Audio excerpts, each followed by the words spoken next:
Well, I've been looking forward to getting to spend some time talking with Bruce. There are too many times when I don't get down to the shop, and I love every chance I get to visit with him. And while we're waiting for Bruce to come on, I've got some slides that I'd like to show you. I still refer to them as slides. And you know, one of the things that it's been so clear as I have looked at the history of the shop, that started as a wonderful idea that the Guild had. And it's like the thing that carries through with Guild programs just all of the time is the intelligence, energy, and commitment that they bring to programs. And certainly the shop was a good example of that. It started in, it opened on November 15th, 1958. But running up to that,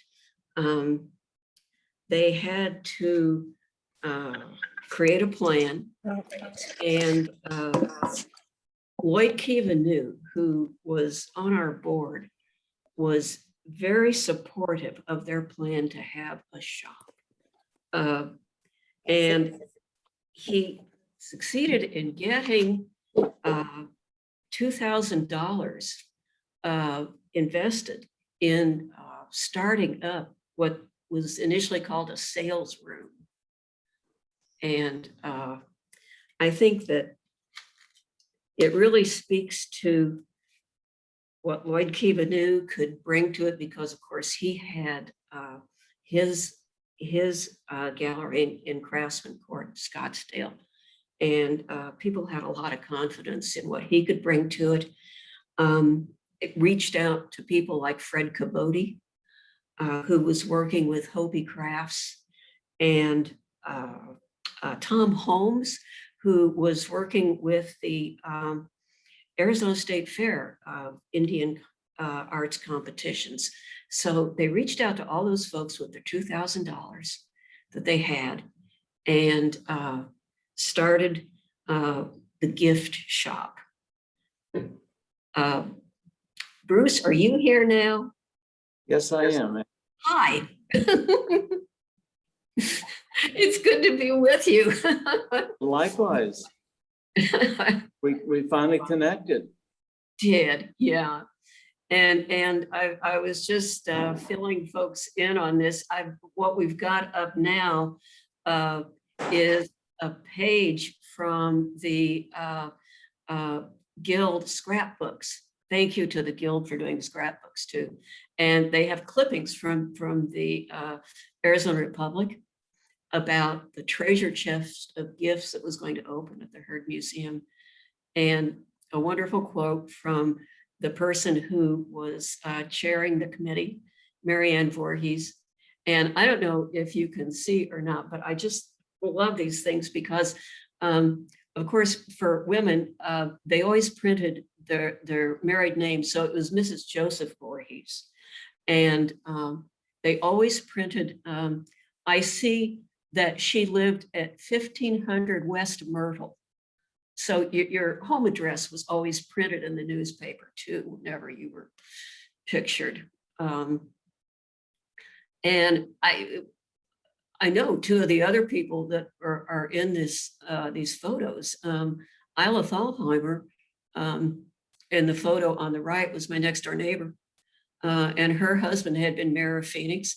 And the young woman who is to the right then is Jenny Kane, who is the wife of Tom Kane, who was a longtime curator at the Heard Museum, the first person hired as a curator after Mrs. Heard died. So it was kind of a fascinating page. Bruce, I started talking about the history of the shop, but could we talk a little bit about the history of Bruce McGee? I know that you are the third generation of your family to be in Indian arts? Yes, I've got quite a background. I have a lot to owe to my grandparents on both sides. My granddad is the one that started T. Snospas Trading Post, Hamilton, Bridger, Knoll. My mother and father, who had Keams Canyon and several other trading posts, along with my uncle Bill McGee. I was born and raised at Keams Canyon. I was born at Ganado at the huge hospital there, and raised primarily at Keams Canyon in my formative years. Went to school there through the 6th grade. And then later on, we moved into Holbrook, where I finished my elementary and high school years. After I left high school, I served a 2-year mission for our church. And wouldn't you know it, I went on an Indian mission. And I couldn't believe it. I said, send me anywhere but to the Indians. That's where I came from. But it's the best thing that ever happened to me, because there I got to meet other tribal members and grew a love for the native people. My first real job, as far as after I got married, was at Piñon, where I worked for my father, and he was a taskmaster. I had a hard time working for him. If you went this way, you brought something with you. If you came back, you brought something with you. It was that way all the time. We opened when the sun came up. We closed when the sun went down. So finally I told Dad, I says, Dad, I can't work for you anymore. Let me work for Bill Malone. Bill Malone worked for my dad for some 18 years. Later on, went to Hubble Trading Post. But Bill instilled in me a love for Navajo weavings. We used to go out and look at the different weavings as they were progressing, and Bill would take them money and take them groceries and so forth. And later on, after 2 years working on a 24-foot rug, they'd bring the rug in and they'd settle up. But it was not uncommon to see a 24-foot rug at Piñon. We used to have to hold it up to the barn to get a full picture of it. And then we'd send it out, and my Uncle Bill would sell them in Scottsdale. Many of you know Jackson Clark. His dad used to come out with Pepsi-Cola product and would trade for Navajo rugs, and would sell his product in the form of Pepsi-Cola, 7-Up, and so forth. And I worked at Piñon until about 1968, and then I moved down to Palaca, where Byron Hunter was running the Palaca Trading Post. He decided to move to Phoenix to open a store in Camelback Mall. Yeah, at Town and Country, right? Country. And I followed him into Palaca. Had all of one day to spend with Byron. I was as green as they could be. And Byron says, well, you learn by doing. And that's exactly what I did.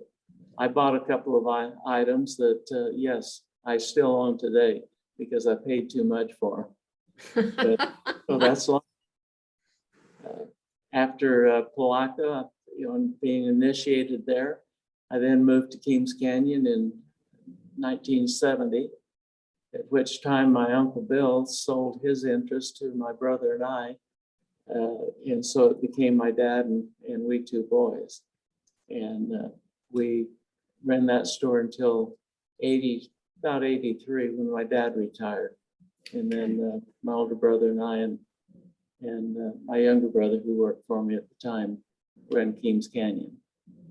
Okay. Well, and I moved in 98 here in Phoenix.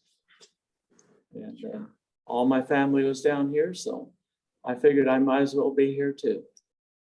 Great.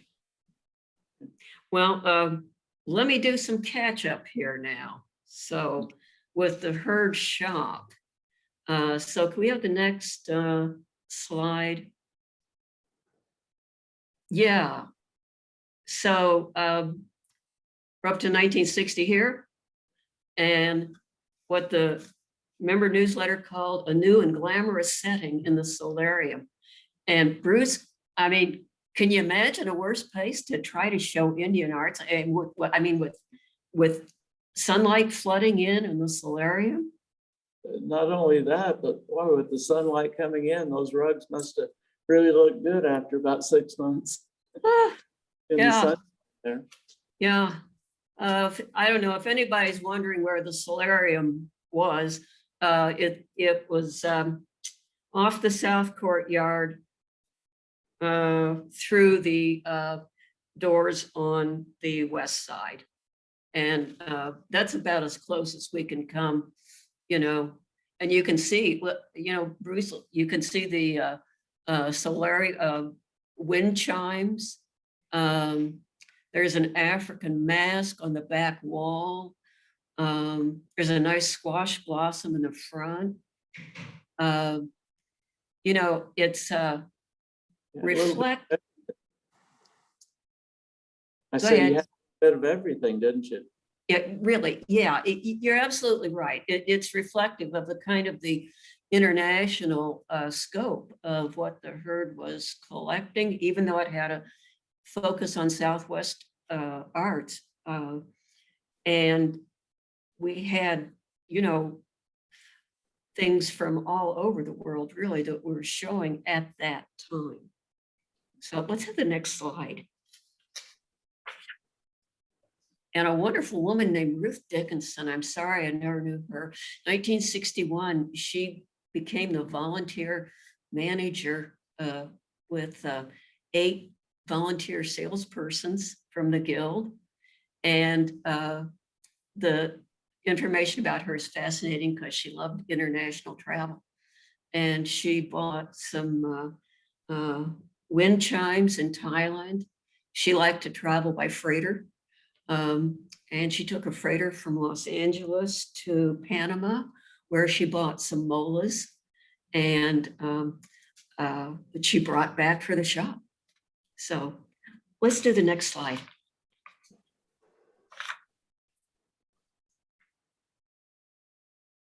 So this gets us up to 1969. Lavina went to work for the museum as our shop manager, and she was the first paid shop manager we had. I think it's just stunning to realize that all those years, the Guild and the volunteers, managers, kept things going. And,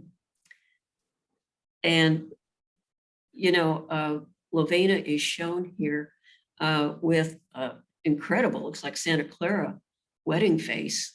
And Bruce, you said you noticed the way they had the Kachina dolls displayed? Right, very similar to what we're doing today. We thought we were making progress here, and I look back in time and see they had already discovered what we did. And you know, here again, you've got you can see that the sunlight coming through the windows of the shop before those were covered over. You know, this is about the time that I was first introduced to the herd when they had the fair.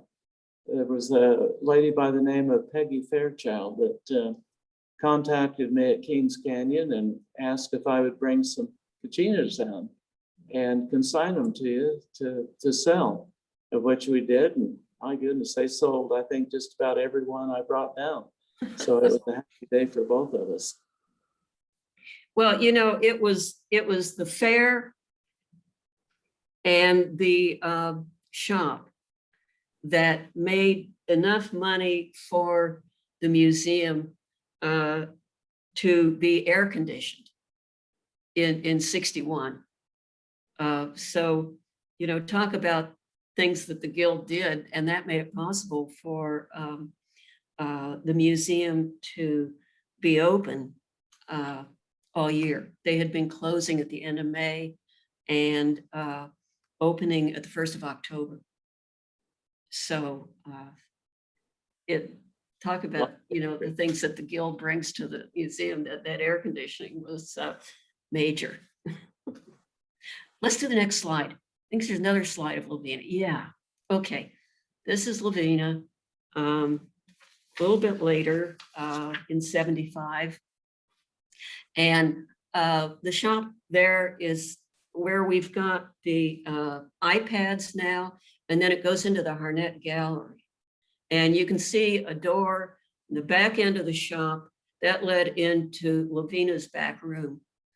So it was a little bit like the collector room that you're sitting in now, Bruce. And those are pretty handsome textiles that they've got hanging there, aren't they? Got some nice ones there. I see a tea spas and a couple of wide ruins. Yeah. Well, she had good taste. There's no doubt about it. She was well respected in the field. And what you're saying too is absolutely true, both of her and of you. It was Bud Jacobson that pointed out that Lavina would she had wonderful things that collectors would want, and she knew how to connect the collectors to the artists. And then, as has happened with us on many occasions, and I've got some examples of that, the collectors eventually would give those wonderful pieces to the Heard Museum collection.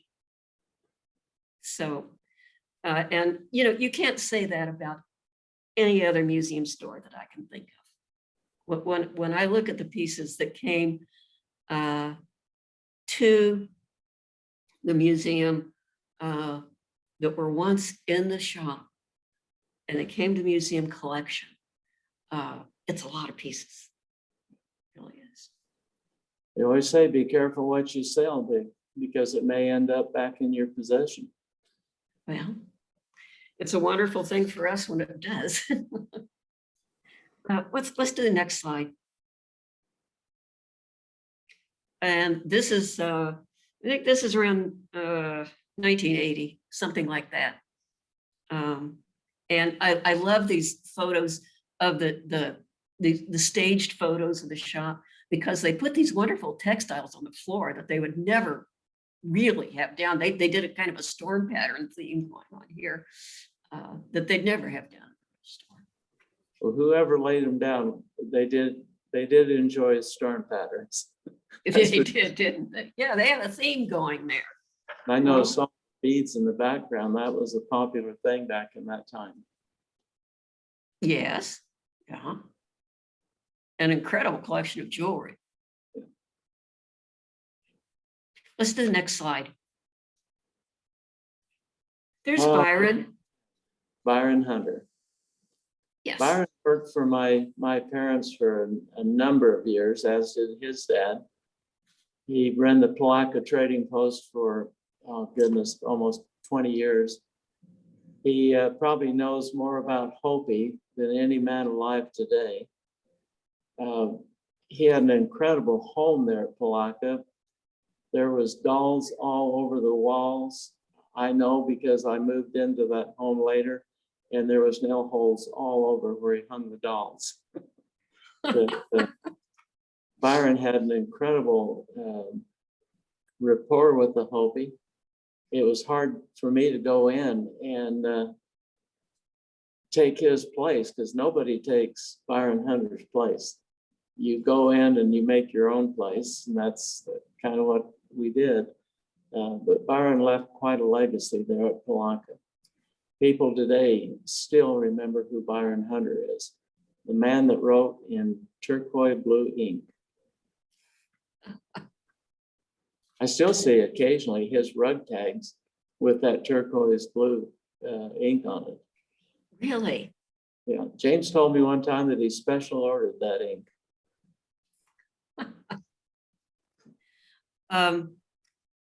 I was trying to date this photo, and I realized that I was looking at the textile that's in the upper right corner is one of Sadie Gay's Noah's Ark themes. Can we have the next slide?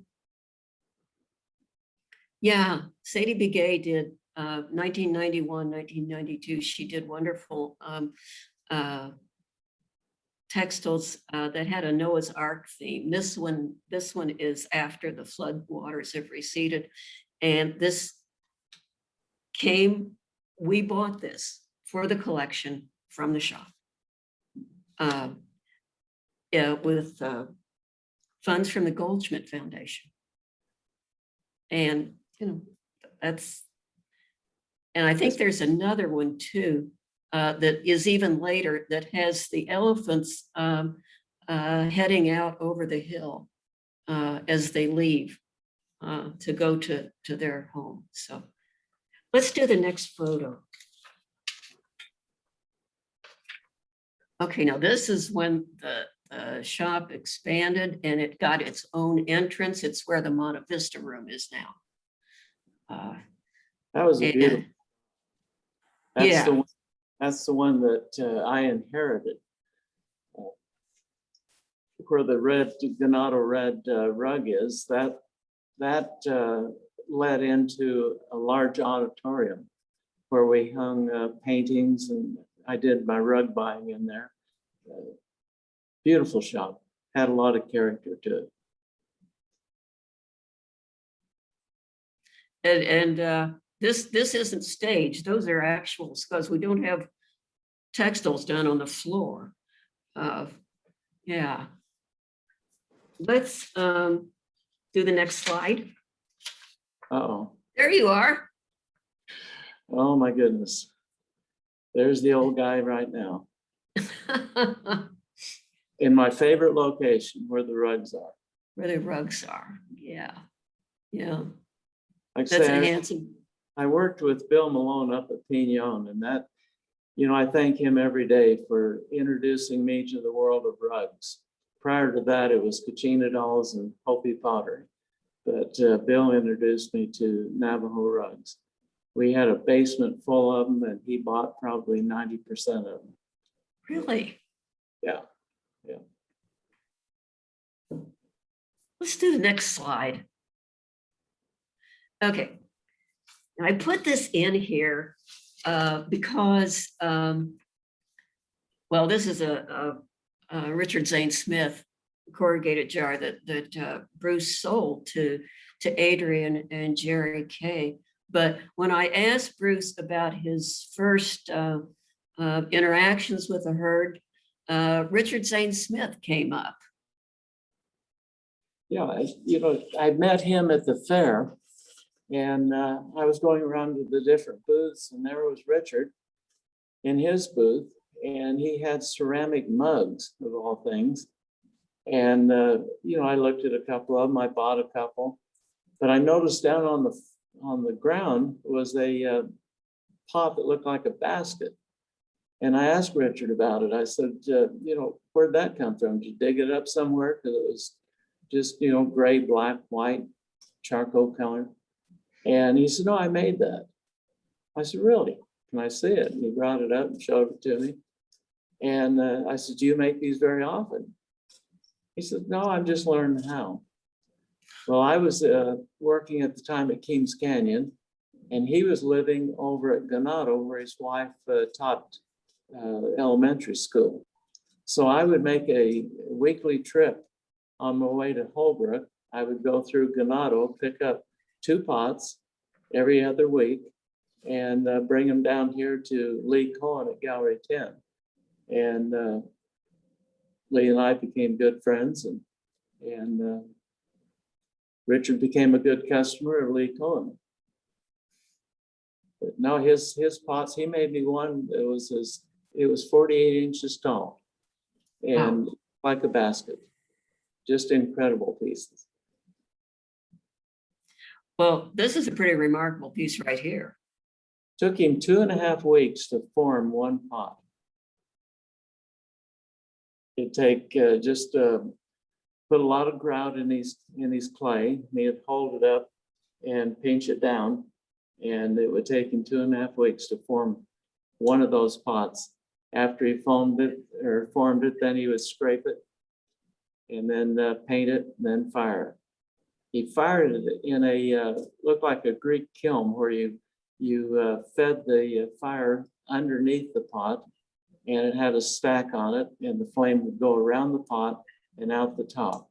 Sometimes it gets so hot that they would glow. In fact, he had one that actually melted in, and Lee wasn't going to show it in his show, and Richard told him, he says, "You don't show this pot, you don't show any of my pots." And so Lee relented and showed the pot, and was the first one that sold. So I guess Richard knew what he was talking about. It's a great story. Let's do the next slide. Okay.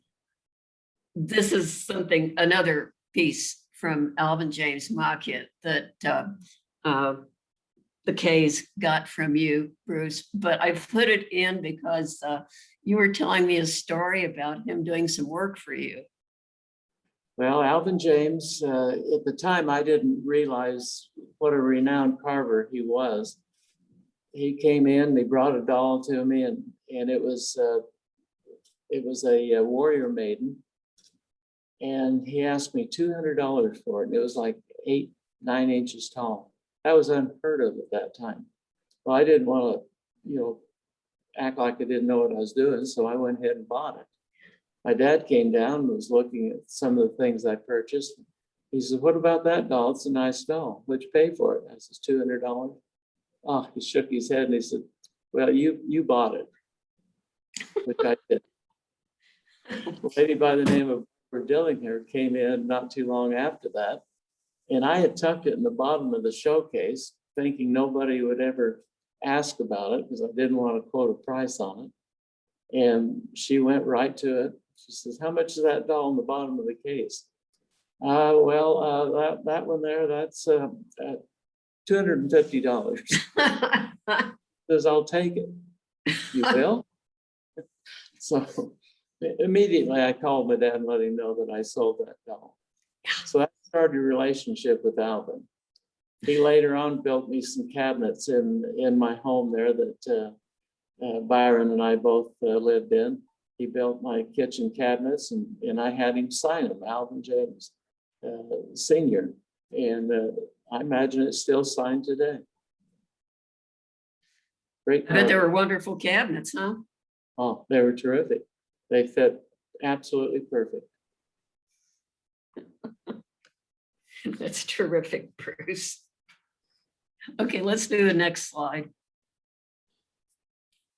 Okay, this is a wonderful, wonderful piece by Ed Tawanima that Marty and Leroy Lewis gave to us. And I've got the 3 sides of it so you can see the Koyemsi and the blue and yellow Hotes. And he was early kind of to do that sash around the bottom too. All one piece. There isn't one part on that doll that was added. It was all from one piece of wood. He used nothing but X-Acto knives, pocket knives, rasps, no electrical tools at all. Incredible piece. Amazing. This is where hearts are genuine. This gentleman came in, he fell in love with the carving. I don't think he'd ever bought a Kachina before. It was fairly expensive. I don't remember exactly how much it was, but he had it for 3 weeks and he felt guilty about it. He said, "Nobody is really enjoying this piece.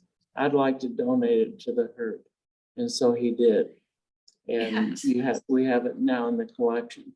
So, as I said earlier, be careful what you sell because it may end up in your possession again. And we're lucky to have it.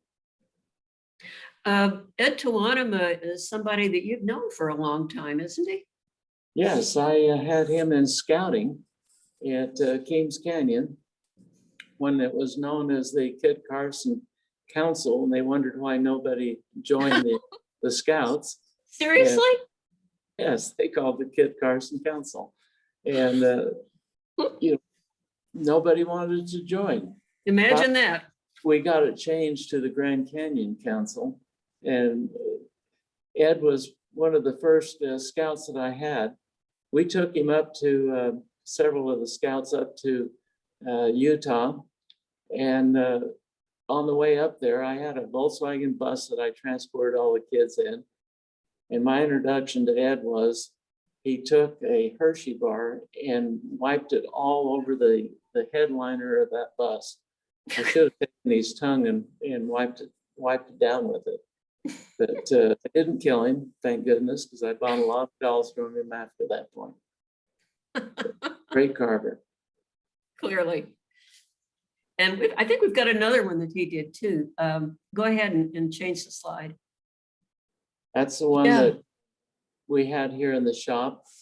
Betty Vandenberg bought this doll from the shop and donated it to the museum. It's an old style bear, sometimes called the bear's planned uncle. And all of that tree, everything is carved from one piece of wood. Nothing's added, no glue whatsoever. It's an amazing piece, and I don't think I've ever seen one like it. It's rarely carved. Well, even the cape is a bear skin, and the texture on that is carved right into it. Yeah. But the tree is amazing. It really is. It really is.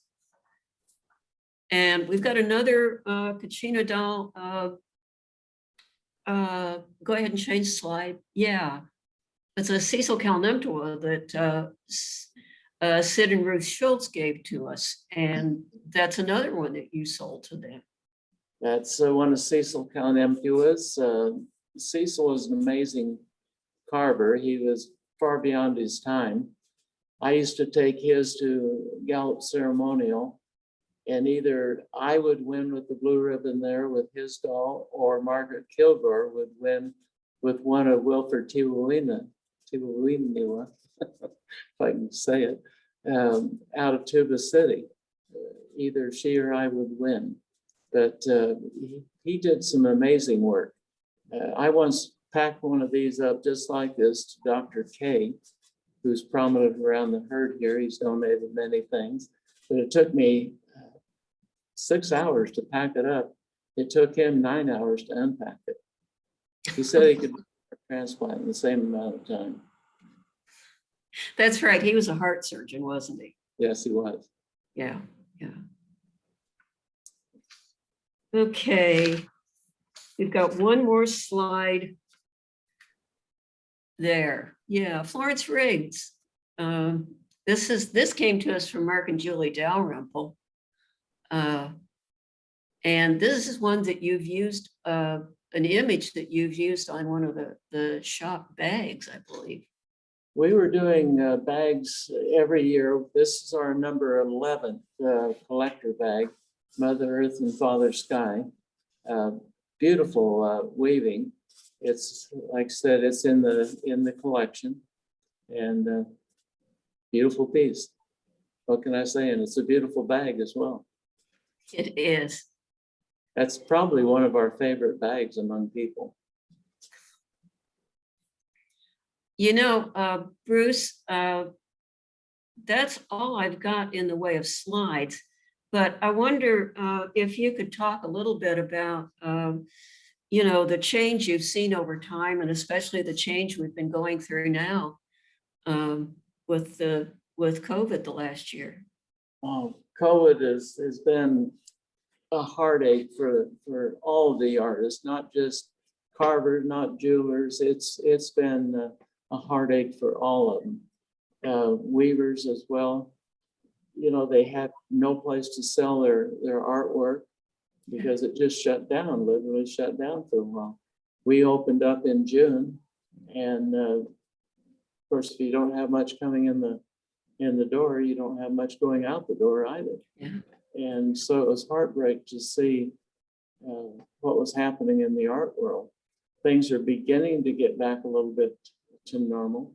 The shop is a meeting place for artists, and we haven't seen that return quite yet. But it's on the horizon. There's hope, and we're a meeting place for all these artists. They love coming here.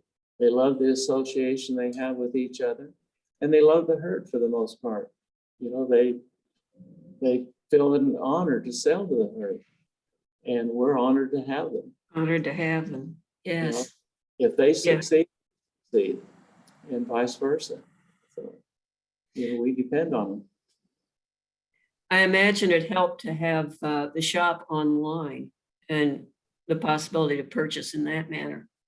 Yes, it has. In fact, when we were closed down, that's the only thing we had going for us. Megan kept us alive by putting things online. I mean, she was doing more photography than I think she ever wanted to do. But she got it out there, and we survived. You know, thank goodness for that.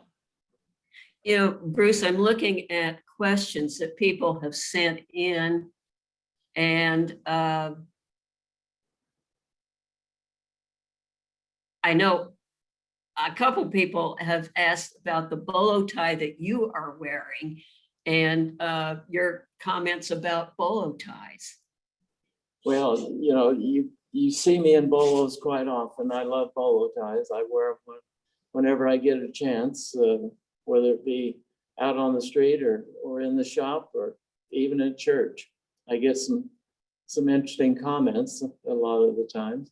I'm trying to talk Kelly into wearing his to church. He hasn't gotten up the nerve yet, but I'm sure he will after this. But no, bolo ties, you know, they're the state tie.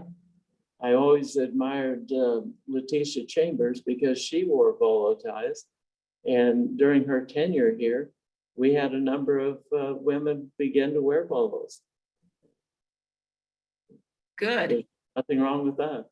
Right. And of course, now we've got the wonderful collection of bolo ties that Norman Sandfield gave us too. Mm-hmm. And I know some of those came from the shop, but I feel like somebody on the red carpet. Who are you wearing today? Let's see, who am I wearing today? You're going to have to look. I bet there's a lot of people out there that recognize it. Dwayne McTima is the maker of this one. And he made this one specifically for me. So I Okay. have to wear it today. Okay. I had to show it off a little bit. So listening, here's your bolo. Let's see. Well, somebody was asking about the Cosanti bells. And they do look very much like what is available today. Yes, Yes. they do, don't they? Mhm. Yeah. They don't change much. I mean, you know, you have cast back then and you have cast today. You have Yeah. sheet silver, you have coin silver. Some things just never change. Yes. Sometimes get a little more contemporary, but Yeah. there's nothing wrong. Someone once said to me, he says, that doesn't look like Indian art. Well, what does Indian art look like? It's whatever the artist creates. Do you still deal with that kind of mindset? A little bit. A little bit. Not so much anymore. Good. Good. But you know, there's a saying that I picked up from one of the artists, and I don't remember who it was. It said, you know, we never own Indian art. We're only caretakers. Mhm. And we take care of it to pass it on to museums or pass Lovely. other people at a given time, whether it be your kids or friends. Yeah. It's always means a lot too to see the connection that artists maintain to what they've created. Mhm. And hoping that it's going to a good home, hoping that it's going to a place where it will be appreciated and passed on and cared for. I'm always amazed when an artist sees their work on somebody, they always seem to remember when they made it. I remember Yes. these. Yeah, I did it such and such time. You know, after all the wonderful pieces they make, they still remember every piece. Yeah. It's a little bit like a reunion. It is. It is. Yeah. And they look at it and make sure that it's well taken care of. Yes. Yes. And we have a great time with the collection when artists bring their families or want to come back to see something in the collection. And it's nice to see that discussion happening with younger generations too. That's pride. Mm-hmm. You know, that's the one thing in their lives that they can really be proud of. They're passing that legacy on, and thank goodness for that. Oh, yes, it's a wonderful part of young people's lives as they talk about, you know, watching their parents work. And weavers talk about growing up, you know, they'll hear that comb hitting the yarn, packing the yarn down for a textile. You know, it's very moving. I don't see any more questions, so I think that just about concludes what we're going to talk about. Do you have something more that you'd like to say, Bruce? No, I just appreciate all the people out there that care about Native art. And we encourage you to collect a little bit more and help these folks out and Yes. Take care of their families. Yes. You know, when you buy from the herd shop, you're helping the museum. Don't ever forget that. That's right. That's right. I just wanted to pop on real quick because I do see there's a couple more in the Q&A, if you don't mind. If we just have No. 2 minutes left. A lot of questions here. You know, what happened to the international items from the original shop and the solarium? I think you kind of mentioned some of that earlier in the discussion. Yeah. Well, I assume they were sold. Like the I don't. Right. So I think, you know, seems like over time, you know, really wanting to focus on that authentic, you know, indigenous artwork. And a question also kind of going back a little bit earlier, how did the Guild first obtain items for sale in the shop when they first opened? Do you know, Anne? Well, they were a combination of certainly visits to the reservation and working through traders. And as I think I mentioned, Fred Caboti too he was working with Hopi cooperatives. They went to the Navajo Nation cooperative too. So that's how they obtained things. And then with the international part, that got kind of interesting because Ruth Dickinson, as I say, she was a world traveler and she really kind of went far and wide sometimes. The newspaper article mentioned that she got some carved African spears from a collector in New Orleans. They were available in the shop. You're seeing African spears, yeah. They did do a little bit with a company that makes museum replicas, as they were trying to have things that were Mesoamerican, Egyptian, that sort of thing. So they were things that when Lavina came in, that was not something that she would ever do. She would have had a heart attack over that.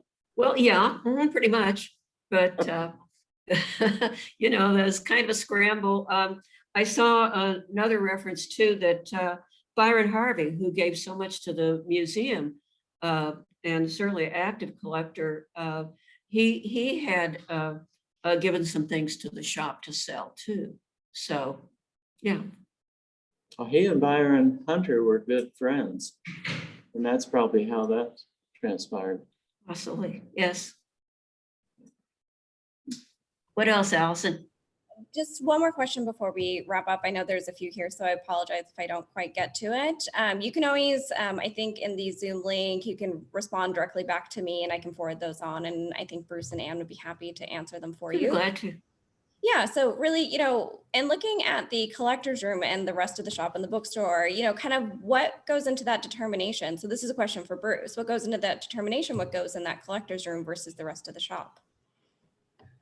Well, the collector's room is exactly that. It's whatever is collectible. We try to bring the best of the best back in this area, whether it be old or whether it be contemporary. We have a lot of gold back in here, and we have a lot of gemstones back in this area. If I turn this camera a little bit, you see that doll back over here? Well, that's one of Cecil Caleno's. That's, you won't see that anywhere else but right here. And that's where it belongs. That type of artwork. Laura has all types of basketry. Anything that's high end is back in this room. Well, thank you again to you both. And also thank you to our viewers for kind of sticking in there. Like I said, I apologize for those technical difficulties. We're going to do our best to get this up online within the next day and then send out an email just so you can all check it out. This is being recorded. So you can go back, and if you missed any of the talk, you can go back and watch that then. So thank you so much. And like I said, just respond back to me directly. I'll forward those questions on, or better yet, come into the shop. It's Mother's Day this weekend. So if you need some items, there's some, quite a selection of jewelry and these beautiful glass flowers. And so it's a great time to come down if you still haven't gotten that nice gift. So really appreciate you both spending time here with our members today. And thank you. Pleasure. Thank you all for tuning in. Thank you. Thanks, everyone. Till next time.